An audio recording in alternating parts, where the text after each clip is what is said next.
রাসূল সাল্লাল্লাহু আলাইহি সাল্লাম বলেন, তিন শ্রেণীর মানুষের সাথে বিচারের মাঠে আল্লাহ কথা বলবেন না। অথচ রাসূল সাল্লাল্লাহু আলাইহি সাল্লাম বলেছেন, ইন্না লিল্লাহি মিয়া রাহমা, আল্লাহর নিকটে ছিল 100টি দয়া। তার মানে আল্লাহ তাআলা 100টি দয়ার মালিক। আনজালা মিনহা রাহমাতান ওয়াহিদা, তার একটি দয়া তিনি মানুষের মাঝে, প্রাণীর মাঝে ভাগ করে দিয়েছেন। অবেহয়তা তখন একটি দয়ার ভাগ পেয়ে কুকুর তার বাচ্চাকে আদর করে ডাকে, গাভী তার বাচ্চাকে জিহ্বা দিয়ে চাটে, সাপ তার বাচ্চাকে আদর করে ডাকে। একটি দয়ের ভাগ পেয়ে মানুষ তার ছেলে মেয়েকে হাজারো বার চুমা খায়। 99টি দয়া আল্লাহ নিজের কাছে রেখেছে। ইয়ারহামু বিহা আলা ইবাদিহি ইয়াউমাল কিয়ামা, এ দিয়ে তিনি বিচারের মাঠে তার বান্দাদের প্রতি দয়া করবেন। তো একটার ফল যদি এত হয়, তাহলে 99-এর ফল কত হতে পারে আল্লাহই ভালো জানেন। এরপরেও তিন শ্রেণীর মানুষের সাথে আল্লাহ কথা বলবেন না, তাহলে তারা কত বড় অপরাধী। তার এক শ্রেণীর মানুষ হচ্ছে শাইখুন জানিন, বেশি বয়সে জেনা করে যারা, এদের সাথে আল্লাহ কথা বলবেন না। তার এক শ্রেণীর মানুষ হচ্ছে আইলুন মুস্তাকবির, গরিব গৌরবী যারা। গরিব মানুষ গৌরব করে, জি। গরিব মানুষ অহংকার করলে সমাজের কাজের সমস্যা হয়। একটা লোক মোড়ে রিক্সার উপরে উঠে বসে আছে, আপনি এখন গিয়ে বলছেন আমি একটু তাড়াতাড়ি করছি, আমার ট্রেনের সময় হয়ে গেছে, একটু চলো। ও বলছে এখন যাব না। অবাক কথা নেন, আরে তুমি যাবা না মানে? তুমি যাওয়ার জন্য এখানে এসেছো আর আমি তোমাকেই খুঁজছি। তোমার যেমন প্রয়োজন আছে রুজির, আমার তেমন প্রয়োজন আছে যাওয়ার, তো যাবে না। এটার নাম গরিব গৌরবী। আর না হলে বইয়ের পাল্লাতে পড়ে, স্ত্রীর পাল্লাতে পড়ে টাকা ইনকাম করে, মাসে 5,000, শাড়ি কিনেছে 5,000 টাকা দিয়ে। মোটা হোঁসের কাজ যা, হোঁস মোটা মানুষ। হোঁস মোটা মানুষ বুঝেন, বুদ্ধি কম। তো বউ বলেছে একটা দামি শাড়ি লাগবে, তো একটা দামি শাড়ি কিনে নিয়েছে। আর না হলে বাজারে গিয়ে দামি মাছ কিনেছে, কম দামি মাছ কিনতে হবে। এর নাম হচ্ছে গরিব মানুষের গৌরব। তো গরিব মানুষ গৌরব করে যে আল্লাহ তার সাথে কথা বলবেন না। মূল কথা হলো যে আল মুসবিল, টাকনোর নিচে পায়জামা প্যান্ট লুঙ্গি পরে যে, তার সাথে আল্লাহ কথা বলবেন না। এটা হলো মূল কথা, যে টাকনোর নিচে পায়জামা প্যান্ট পরলে আমি কার ক্ষতি করলাম? কারো তো ক্ষতি করিনি। চুরি, কারো ক্ষতি হয়েছে। ডাকাতি, কারো ক্ষতি হয়েছে। জেনা, সমাজ নষ্ট হয়েছে, মান সম্মানের ক্ষতি হয়েছে। চুরি তো মানুষের ক্ষতি হয়েছে। তো আমি টাকনোর নিচে পায়জামা প্যান্ট রাখলাম, আমি কার ক্ষতি করলাম? আমি কারো ক্ষতি করিনি। আমার মনটা চাচ্ছে যে প্যান্টটা টাকনোর নিচে থাক। উপরে উঠলে কেন জানি ঠেঙ্গা ঠেঙ্গা লাগে, কেমন কেমন লাগে, ভালো লাগে না। এর নাম হলো মনের ইচ্ছে, মন মতো চলা। মনের ইচ্ছের সাথে যেই পাপ জড়িত, সেই পাপের শাস্তির নাম হলো অপমানজনক শাস্তি। এই ছেলেটা অপরাধ করেছে, 10 লাঠি পিটালাম, একটা শাস্তি। 10 জুতা লাগালাম, একটা শাস্তি। বললাম যে এই থুথু ফেলে সবার সামনে মাটিতে থুথু ফেলে চেটে নাও, এটা একটা শাস্তি। তো আগের তো ছিল 10 লাঠি, অনেক কষ্টের ব্যাপার আছে। কিন্তু থুথু ফেলে চেটে নেওয়াতে তো কোনো কষ্ট নেই, কিন্তু অপমান আছে। আল্লাহ বলছেন যে জাহান্নামে অপমানজনক শাস্তি আছে, কষ্টদায়ক শাস্তি আছে, কঠিন শাস্তি আছে। তো খেলতামাশা বাদ্যযন্ত্রের জন্য আছে অপমানজনক শাস্তি। খেলতামাশা বাদ্যযন্ত্র ল্যাংটা মেয়েদের নাচা হলো মনের সাথে জড়িত। মনে চায়, মনটা শান্তি পায়, মনটা ঠান্ডা হয়, চক্ষু ঠান্ডা হয়। এইদিকে ছেলের মা মোবাইলে ল্যাংটা মেয়ে দেখে, ওইদিকে ওর বাপ দেখে, ওই ঘরে ওর বোন দেখে, এই ঘরে ওর নিজে দেখে। এরা নাকি শিক্ষিত পরিবার। মানুষে বলছে এরা শিক্ষিত পরিবার। তো আল্লাহ বলছেন যে শিক্ষিত তো নয়, এরা কুকুর শ্রীগালের চেয়ে খারাপ, পশু প্রাণীর চেয়ে। বুঝে না, ওরা অন্তর আছে, বুঝে না। দেখেও দেখে না ওরা, চক্ষু আছে দেখে না, শোনেও শোনে না ওরা, কান আছে শোনে না। উলাইকা কাল আনাম, তারা পশু প্রাণীর মতো, তারা গরু ছাগলের মতো, তারা কুকুর শ্রীগালের মতো, বালহুম বাজাল, বরং তার চেয়ে খারাপ। সেটা কি? তার চেয়ে খারাপ তুমি, তোমার বাপ, তোমার মা।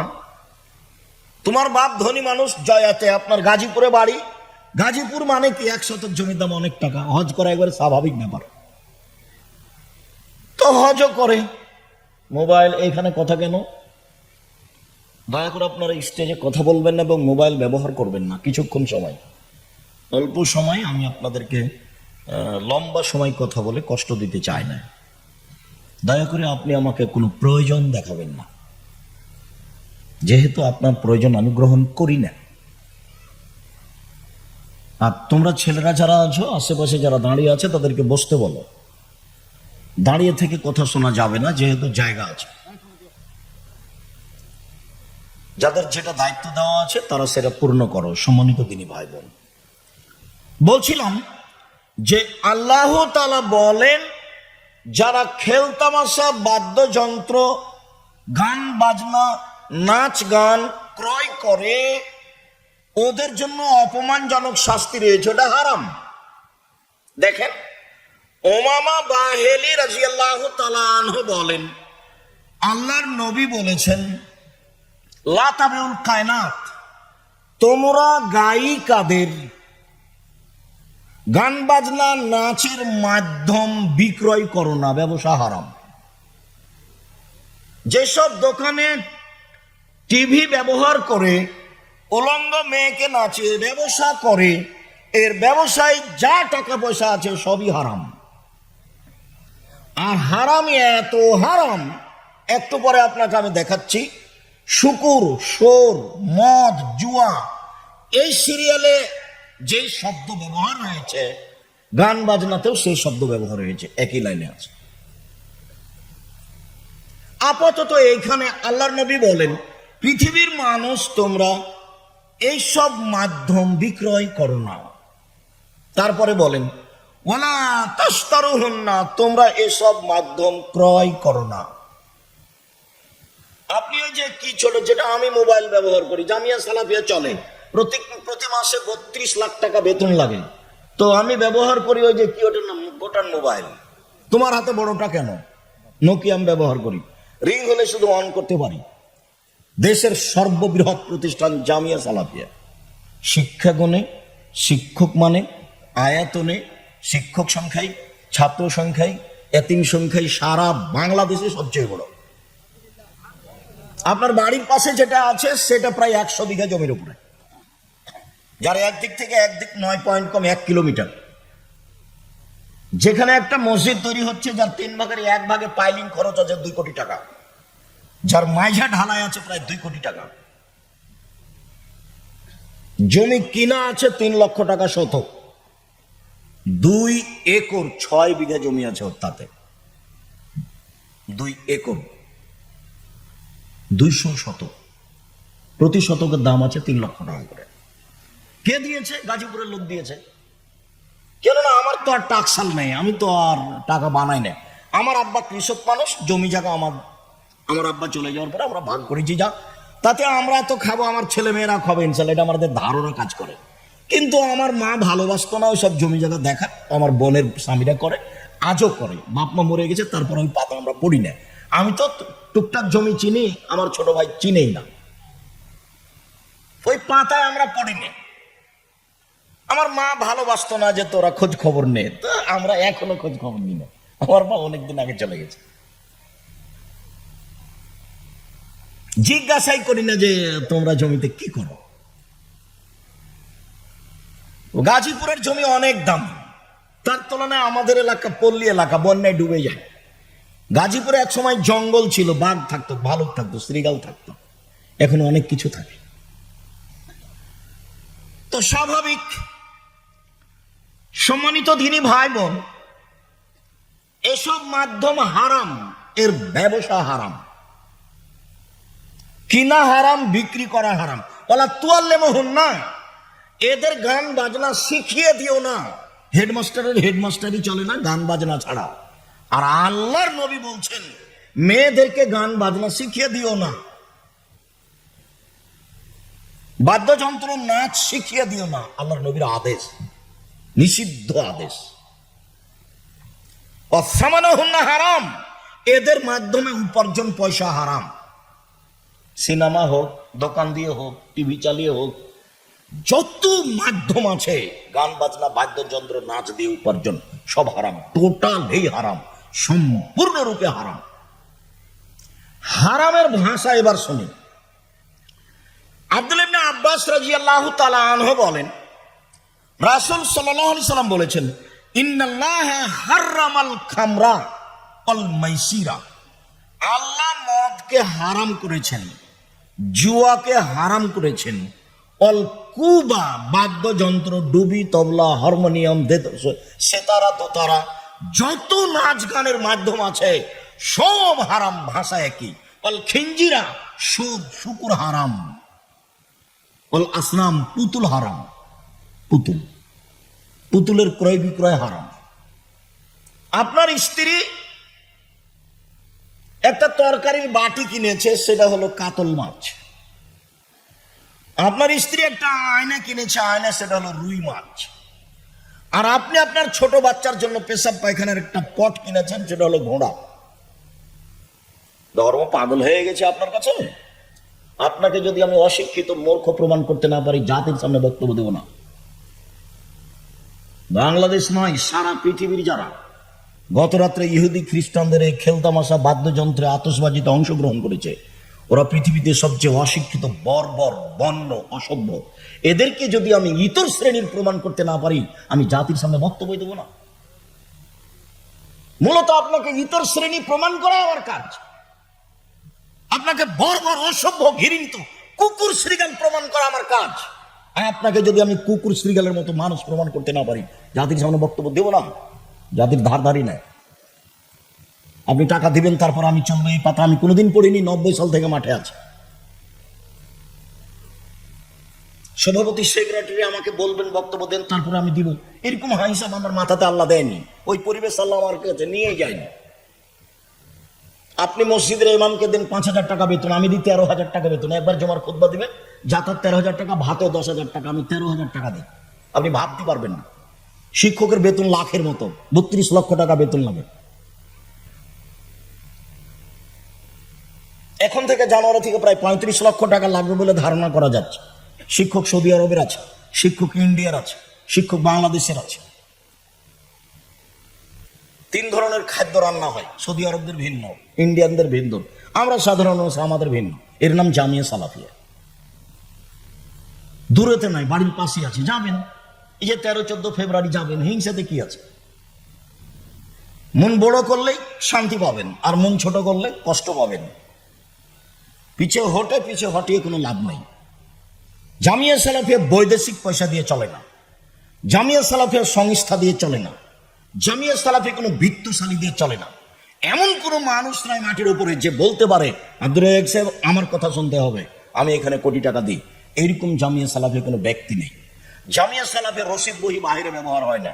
কোন শিক্ষক রসিদ নিয়ে বাইরে যেতে পারবে না, হলে জরিমানা হবে। ওর কাজ মাস গেলে বেতন নিবে, 25 তারিখ থেকে নিয়ে 30 তারিখের মধ্যে, 1 তারিখের মধ্যে বেতন পাবে। বেতন নিয়ে গিয়ে আহাল পরিবার নিয়ে খাবে। প্রতিষ্ঠান কিভাবে চলছে তার ভাববার বিষয় নয়। দেশের আপনার আমার 2,000, 5,000, 10,000, 50,000 টাকা দিয়ে জামিয়া সালাফিয়া চলে, তার নাম জামিয়া সালাফিয়া। 519 জন এতিম আছে। সারা দেশ জুড়ে এতিম এতটি খুঁজে পাবেন না আপনি। 519 জন খালি এতিমই আছে। 5,000 ছেলে মেয়ে আছে, 300 জন শিক্ষক শিক্ষিকা আছে। শিক্ষক অফিসে বসে 60, 62, 65 জন শিক্ষক আছেন। কেউ কারোর বিরুদ্ধে মুখ খুলতে পাবে না, দল সংগঠনের কথা বলতে পাবে না। কথা বলাই নিষেধ। এসেছেন, আপসে গল্প করেন, ক্লাসে শিক্ষকতা করেন, বাড়ি চলে যান, বউ নিয়ে থাকেন। দল সংগঠন নেই। শিরক মুক্ত প্রতিষ্ঠান জামিয়া সালাফিয়া, বিদআত মুক্ত প্রতিষ্ঠান জামিয়া সালাফিয়া, সংগঠন মুক্ত প্রতিষ্ঠান জামিয়া সালাফিয়া, দল মুক্ত প্রতিষ্ঠান জামিয়া সালাফিয়া, হিংসা মুক্ত প্রতিষ্ঠান জামিয়া সালাফিয়া, দেশের সর্ববৃহৎ প্রতিষ্ঠান জামিয়া সালাফিয়া। জামিয়া সালাফিয়ার একটা বড় শাখা আছে, আর দাওয়া ইলাল্লাহ। তারা সারা দেশ জুড়ে মক্তব চালু করবে। ইতিমধ্যে 450 মক্তব চলে জামিয়া সালাফের অধীনে। ওদের অংশের নাম আদ-দাওয়া ইলাল্লাহ। যে কিছুক্ষণ আগে বক্তব্য দিয়েছিল ফিরোজ ছেলে না, এরা হলো আদ-দাওয়া ইলাল্লাহর সদস্য। এই দেশে তারা দেশ জুড়ে বক্তব্য পরিচালনা করবে, সারা দেশে বক্তব্য পরিচালনা করবে। এবং জামিয়া সালাফিয়ার পক্ষ থেকে কয়েকজন শিক্ষক নির্ধারণ আছে, সারা দেশের ইমামেরা যাবে ফ্রি, আসবে ফ্রি, খাবে ফ্রি, সিলেবাসের বই পুস্তক ফ্রি। একে জিজ্ঞাসা করেন ফিরোজকে, কখন যাবে আপনাদের এলাকার ইমাম? যাবে ফ্রি, যাবে, ওরা টাকা দিয়ে দিবে। আসবে ফ্রি, ওরা টাকা দিয়ে দিবে। খেতে দিবে ফ্রি। শিক্ষকের বেতন লাগবে না, শিক্ষকের বেতন আপনাদের ব্যাপারে চাপিয়ে দেওয়া আছে, জামিয়া সালাফিয়া দিবে। ওর বেতন 30,000। এর নাম জামিয়া সালাফিয়া। সম্মানিত দিনী ভাই, শিক্ষার কথাতে কথা এসেছে। আমার ছেলে আমার মেয়ে ইহুদি খ্রিস্টানদের সাথে সাথ দিবে, 31st রাত তাকে মানতে হবে, তখন সে মুসলিম। এটা বলেন কি করে? আপনার অজ্ঞতা গেছে কোথায়? আপনার মূর্খতা গেছে কোথায়? আপনার বন্যতা বর্বরতা গেছে কোথায়? আপনার অবস্থা দেখলে আমাকে মনে হয় পৃথিবীতে একটা অবস্থা ছিল, যে অবস্থাকে বলা হয় জাহেলিয়াত। জাহেলিয়াতের অবস্থার এমনি একটা কথা বলি, যেটা আমরা বইয়ে পড়েছি। বইয়ের নাম হচ্ছে সাব মুআল্লাকা, কবি হচ্ছে ইমরুল কায়েস। তো মাহবুবা মেয়েটা হচ্ছে উমাইজা। তো ওর প্রিয় মানুষটা সব, ও যখন ওরা মেয়েরা যখন পুকুরে গোসল করতে নেমেছে, তখন পরনের কাপড় খুলে নেমেছে। তখন সব কাপড়গুলিকে নিয়ে গাছে উঠে বসে আছে। বাকিটুকু আমি নকল করলাম না। এরা এখন বলছে যে আমাদের কাপড় দাও, তো বলছে যে আসো, এসে কাপড় নাও। আসার ঢং ভিন্ন, ওইভাবে লেখা আছে। এর নাম জাহেলিয়াত, এর নাম বর্ণতা, এর নাম বর্বরতা, এর নাম অসভ্যতা। আপনি মুসলিম মানে মেনে নিয়েছি, ইসলাম মানে মেনে নাও। আপনি কাকে মেনে নিলেন? 31st নাইট নিয়ে আপনার ছেলে মেয়ে ব্যস্ত আছে, আপনি মেনে নিলেন মানে? আপনি কাকে মেনে নিলেন? কি বুঝাতে চান আপনি? কুকুর শ্রীগালের মতো বেঁচে থেকে কোন লাভ নাই। সম্মানিত দিনী ভাই বোন, কে বলেছে আপনার স্ত্রী শিক্ষিতা? ভুল হিসাব। কে বলেছে আপনার মেয়ে শিক্ষিতা? ভুল হিসাব। ওর কাছে শিক্ষা বিদ্যা বুদ্ধি নাই। ও তো একটা পশু প্রাণীর মতো, ও গরু ছাগলের মতো। আলোচনা যত শেষের দিকে যাবে তত কঠিন হয়ে যাবে। আপনি এক খেলে চেয়ে থাকবেন। সে কঠিন আমি করিনি, কঠিন মুহাম্মদ সাল্লাল্লাহু আলাইহি ওয়াসাল্লাম করেছে।